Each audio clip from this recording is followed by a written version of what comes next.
สวัสดีเพื่อนเทรดเดอร์ทุกท่านนะพวกกับผมต้นเดย์เทรดเดอร์ชาแนลนะครับวันนี้มากับคลิปนะครับวิธีการหาคู่เทรดนะครับกับการเทรดคริปโตเคอเรนซีนะสำหรับเดย์เทรดโดยเฉพาะนะครับสำหรับเพื่อนๆหลายคนอาจจะเจอปัญหานะครับจะเทรดคริปโตไม่รู้จะเทรดคู่ไหนยังไงดีนะครับเพราะว่ามันมีเหรียญให้เราเลือกเยอะแยะมากมายนะไม่รู้จะเลือกตัวไหนดีนะครับอย่างหลักๆก็บิตคอยอีทีเรียมพวกนี้ใช่ไหมครับแต่อยากจะเทรดคู่อื่นบ้างนะอันนี้ก็มาเป็นแนวทางให้กับเพื่อนๆนะวิธีการหา pairing หรือคู่เทรดนะที่ราคามีการ movement รวมไปถึงส่วนของการดูส่วนต่างๆประกอบไปว่าคู่นี้น่าสนใจเทรดนะครับเดี๋ยววันนี้ไปดูกันโดยที่ผมจะแนะนำที่ตัวฟิวเจอร์นะครับฟิวเจอร์เทรดส่วนสายสปอตใครที่เทรดสปอตซื้อเหรียญเก็บเนี่ยก็เอาไปทำได้ครับแต่ว่าอาจจะต้องดูทางเฟรมใหญ่นะครับอย่างเช่นพวกตั้ง4 ชั่วโมง1 วันอะไรเงี้ยเพราะว่าสปอตเนี่ยมันจะมาเทรดสั้นอาจจะมันก็ได้กำไรแหละแต่ว่าคุณต้องใช้เงินเยอะครับนึกออกไหมอันนี้เป็นสำหรับฟิวเจอร์หรือ Margin Trade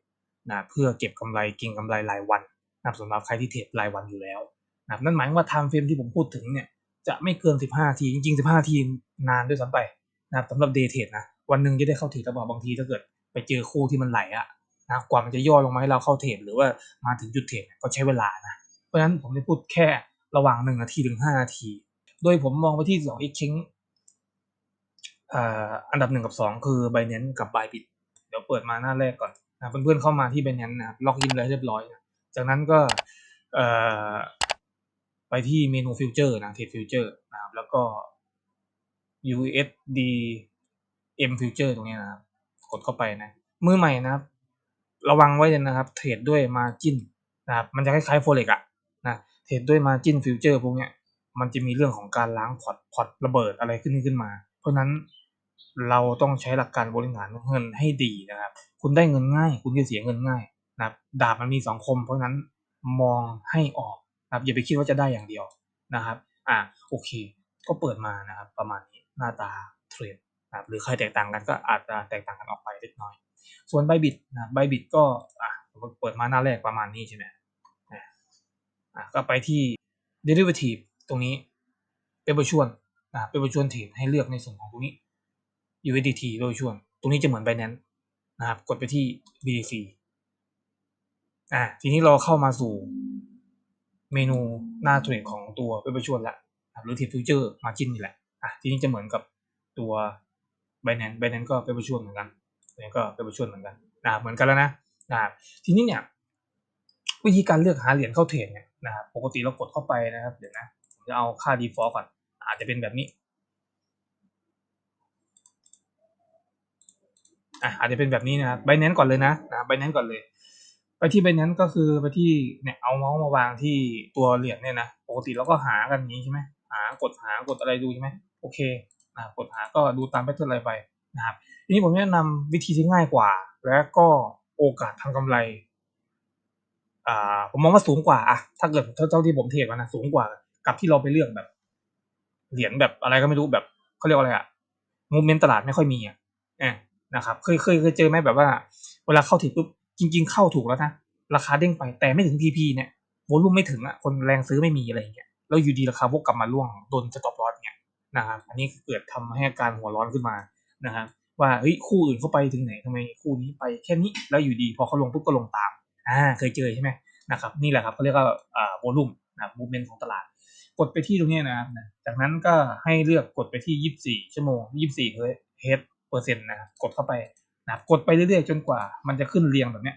อันนี้ผมจะมองหน้าบายอย่างเดียวนะถ้าเกิดเซลล์เพื่อนๆก็กดซ้ำให้มันเป็นแดงแบบนี้เรียงแดงจากลบมากลบน้อยนึกไหมครับแต่อย่างที่บอกครับคริปโตมันเป็นมูฟเมนต์ตลาดที่ค่อนข้างไปในทิศทางเดียวกันนั่นหมายว่าคุณก็อาจจะต้องไปดูก่อนว่าบิตคอยตัวเนี้ยเป็นขาขึ้นขาลงอะไรยังไงบิตคอยที่เลือกมาให้ดู2ตัวนี้นะครับพอเป็นขาขึ้นปุ๊บแน่นอนครับคุณจะมาเทรดเซลล์มันก็กระไรอยู่นะเพราะฉะนั้นก็ให้มูฟเมนต์ตามตลาดเข้าไปนะครับนี่ก็กดไปที่ตรงนี้ครับมันจะขึ้นเปอร์เซ็นต์ใช่ไหมเรียงจากมากบวกมากไปถึงบวกน้อยเรื่อยๆนะจนถึงอะไรครับลบมากไปเรื่อยใช่ไหมทีนี้เราก็จะได้คู่เทรดเรียงมาแล้วนะครับอย่างดีเลยนะครับคู่เทรดเรียงมาแล้วนอกจากนี้ยังไม่พอครับเพื่อน ผมแนะนำดูที่โวลุ่มด้วยตรงนี้ไม่ต้องกดนะครับตรงนี้ไม่ต้องกดเนาะก็คือปล่อยไปเพราะว่าเดี๋ยวมันจะไปถ้าไปกดปุ๊บมันจะไม่เรียงละไอตัว movement ตลาดจะไม่เรียงละให้กดกลับมาใหม่นะครับทีนี้โวลุ่มผมแนะนำที่ 500M ขึ้นไป 500M ก็คือ500ล้านล้านกับหลักพันล้านโทษทีอันนี้ก็ประมาณ 1.21 พันล้านนะครับก็ดูผมแนะนำที่โวลุ่มคู่นะคู่เทรดที่โวลุ่มเกิน500ล้านขึ้นไปนะ500M นะครับตรงนี้อย่างนี้100กว่าก็มองข้ามไปเลยนะครับตรงนี้เยอะหน่อยนะครับ 3.76 บิลเลียนเลยนะครับ 3.76 พันล้านเลยนะก็กดเข้าไปดูสิเนี่ยฮะผมก็จะเห็นกับตลาดที่มีการมูฟเมนต์ขึ้นมาเขาเป็นขาขึ้นมานะครับอย่างตรงนี้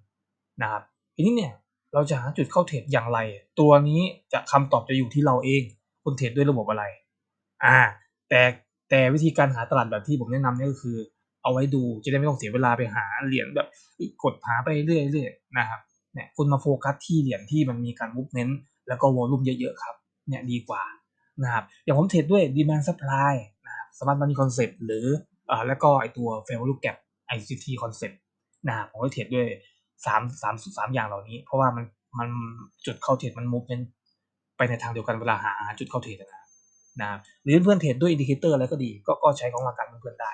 นะครับทีนี้อย่างผมเทรดด้วย demand zone นะครับ demand zone เนี่ยผมก็จะหาจุด demand zone ที่ราคามีการทำไว้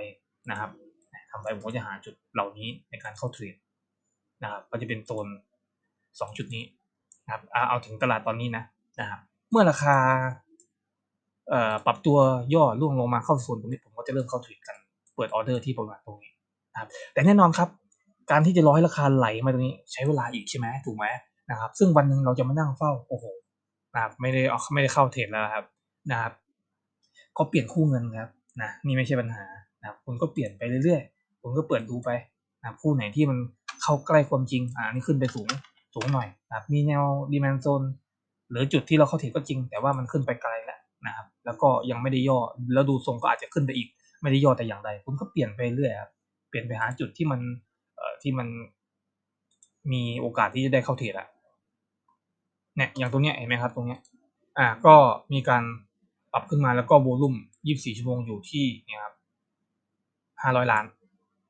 นะ500ล้านนะครับ24ชั่วโมงนะครับโวลุ่มตรงนี้จะเปลี่ยนไปเรื่อยนะครับทุกๆวันมันจะเปลี่ยนไปเรื่อยนะครับเนี่ยจุดเข้าเทรดนะครับอย่างผมเทรดด้วยdemand supply นะครับผมก็จะมองสมมติมองตั้งแต่ตรงนี้มาที่ราคาขึ้นมาเนี่ยผมก็จะมองไล่มาเลยเนี่ยไล่จุดเข้าเทรดมาเลยนะครับไล่จุดเข้าเทรดมาเลยตรงนี้นะครับ demand supply zone นะเนี่ยไล่มาเลยเนี่ยก็จะเป็นปรากฏว่าเป็นไม้นี้ที่ได้เข้าก่อนเห็นไหมครับว่าถ้าเกิดราคามันมีคู่เทรดมีวอลุ่มเวลามันไหลเนี่ยมันยิงยาวเลยเนี่ยก็จะได้เข้าเทรดกันที่แถวโซนนี้ที่เป็นโซนเข้าเทรดแบบ demand supply นะก็นี่ไปนะครับก็วินไปนะครับแล้วก็รวมไปถึงในส่วนของตัวตรงนี้ด้วยฝั่งนี้ก็จะมี demand zone เนี่ยก็ได้เกาะไปนะเนี่ยถือว่าได้เกาะไปหน่อยนะครับเวลาวางออเดอร์การเทรดด้วยdemand supply สำหรับมันมีคอนเซ็ปต์หรือ fair value gap แนะนำให้วางออเดอร์ที่จุดแรกของแท่งนะครับไม่ใช่มาวางปลายนะครับวางข้างบนถ้าไม่งั้นวางปลายปุ๊บโอกาสที่คุณจะไม่ได้เข้าสูงเลยนะครับเท่าที่ผมเทรดมานะครับวางตัวบนสุดเลยไม่ต้องกลัวครับว่าเฮ้ยมันจะได้ราคาที่สูงไปเปล่าแน่นอนครับมันกะไม่ได้อยู่แล้วนะมันเป็นโซนอุปสงค์อุปทานถูกไหม demand supply นะประมาณว่าโซนเนี้ยราคาเข้าโซนปุ๊บเด้งแน่ราคาเข้าโซนนี้ร่วงแน่ราคาเข้าโซนนี้เด้งกลับขึ้นไปแน่อะไรประมาณเนี้ยมันจะเป็นโซนคาดการณ์นะครับมันจะไม่ใช่ตัวเลขที่เป๊ะนะครับ stop loss คุณก็อยู่ใต้แนวเล็กน้อยของแนวล่าสุดนะครับเนี่ยคุณก็วาง TP ไปเนี่ย1/2ปุ๊บก็วินไปอีกไม้นะเนี่ยมันเป็นการมูฟเมนต์ตลาดจะช่วยให้เวลาเราเข้าเทรดราคามีการมูฟเมนต์ที่ค่อนข้างดีนะครับเนี่ยแล้วเนี่ยปัจจุบันอย่างนี้ใช่ไหมถ้าราคามีการเบรกตรงนี้ไปสมมติเบรกไปแบบนี้ปุ๊บแบบนี้ผมก็จะได้แนว demand zone ใหม่ก็คือจุดนี้ผมก็จะมารอที่ตรงนี้เผื่อราคาปรับขึ้นไปและร่วงลงมาเข้าที่แนวผมก็จะได้เข้า order trade อีกทีก็ตรงนี้นะแต่แน่นอนระหว่างขึ้นไปแบบเนี้ยกับลงมาเนี่ยมันใช้เวลาคุณก็ไปดูคู่อื่นเรื่อยๆขยับไปเรื่อยๆสำหรับ day trade เนี่ยคือมันไม่มีรายตายตัวนะครับ Bybit ก็จะคล้ายๆกันกับ Binance นี่แหละนะครับหลักการคล้ายๆกันนะครับคุณก็ไปที่ตรงนี้นะเอาเมาส์มาวางdefault อาจจะเป็นแบบนี้ Bitcoin Ethereum เรียงมาตามวอลุ่มตามตลาดที่ใหญ่ๆ เหรียญใหญ่ๆใช่ไหมซึ่งแน่นอนครับเหรียญใหญ่ๆโอกาสที่มันจะพาเราทำกำไรเดย์เทรดมันมีครับแต่ว่าผมมองว่ามันน้อยกว่าเหรียญที่มีการมูฟเมนต์นะครับเพราะฉะนั้นก็กดเหมือนกัน24 H ตรงนี้กดเหมือนกันกับตัว Binance เลยให้มันเรียงแบบนี้คุณก็จะเห็นคู่เรียงแล้วโวลุ่มเหมือนกันครับตรงนี้ M ก็คือล้านบิลเลียนก็คือพันล้านใช่ไหมครับก็ผมแนะนำที่ 500M ขึ้นไปนะครับอย่างตรงนี้ 2.2 บิลเลียนก็กดเข้าไปดูก็จะเป็นคู่เทรดเนี่ยราคากำลังจะย่อตัวลงมาแล้วมีการทำอะไรนะทำไฮทำโลเนี่ยทำไฮต่ำลงมาแล้วตรงนี้เนี่ยโลนะเพราะนั้นคอนเฟิร์มของผมก็คือเนี่ยก็รอแค่ตรงเนี้ยปึ๊บเนี่ยถ้าเกิดราคาปรับตัวร่วงลงมาหลุดมาแบบนี้ปุ๊บเนี่ยจะเข้าโซนดีแมนโซนผมแล้วดีแมนโซนที่ผมมองก็คือจุดนี้ที่ผมรอเข้าเทรดนะครับเนี่ยผมจะมองที่คร่าวๆตรงนี้นะครับแล้วก็อีกจุดหนึ่งจะเป็นตรงนี้เป็นโซนใกล้เคียงกันนะครับเรียกได้ว่าแถวโซนนี้แหละนะถ้าเกิดราคาร่วงลงมานะก็จะคาดหวังเข้าเทรดกันที่บริเวณโซนนี้นะครับก็ทีนี้ก็แค่ลุ้นราคาเด้งกลับขึ้นไปเท่านั้นเองนะครับแน่นอนครับเพื่อนๆโฟกัสเอาไว้เลยจำเอาไว้เลยนะครับไม่มีคู่เทรดตลาดหรือระบบอะไรทั้งอย่างที่จะให้ผลเพื่อนๆถูกต้อง 100% ทุกไม้นะครับต้องเข้าใจไว้เลยมันต้องมีไม้ที่เราวินเราลอสมันมีอยู่แล้วแต่ผมอยากให้เพื่อนโฟกัสเรื่องการบริหารเงินมากกว่านะครับแล้วก็เพิ่มเติมให้นิดนึง TradingView มีคริปโตสกินเนอร์สามารถมาดูที่ตรงนี้ก็ได้นะครับตรงนี้ได้เหมือนกันครับโดยที่เปิดเข้ามาที่ตรงนี้เดี๋ยวผมแปะลิงก์ไว้ใต้คลิปแล้วกันเพื่อนๆกดเข้ามาแต่เจอหน้าตาคล้ายๆผมอย่างนี้ใช่ไหมครับให้เพื่อนมาที่ฟิลเตอร์ตรงนี้ครับจากนั้นนะครับหน้าแรกตรงนี้แหละ symbol นะครับ symbol type นะครับให้เพื่อนเลือกตลาดก่อนถ้าเพื่อนเทรดสปอตเลือกสปอตมันจะโชว์แค่สปอตอย่างเดียวถ้าเพื่อนเทรดเพเปอร์ชวลครับหรือที่ผมแนะนำเมื่อกี้ก็เลือกแค่เพเปอร์ชวลมันจะโชว์เฉพาะเพเปอร์ชวลอย่างเดียวแต่อย่าเพิ่มติ๊ก2นะติ๊กแค่อันเดียวพอมันจะเรียงใช่ไหมครับจากนั้น exchange ให้เลือกตลาดที่เราจะเทรดเช่นผมเทรดที่ Binance ติ๊ก Binance ครับจากนั้นกดกากบาทไปมันจะโชว์ที่ Binance อย่างเดียวนะเพื่อนๆดู technical rating strong buy เนี่ยนะอันเนี้ยนะครับก็กดเข้าไปดูได้นะครับส่วน volume จะเป็นตรงนี้นะครับแต่ไม่เป็นไกด์ไลน์ได้นะเป็นไกด์ไลน์ได้ก็กดเข้าไปดูคลิกขวาแล้วก็ open นะครับ open chart เนี่ยก็จะได้แบบนี้เห็นไหมครับเนี่ยราคา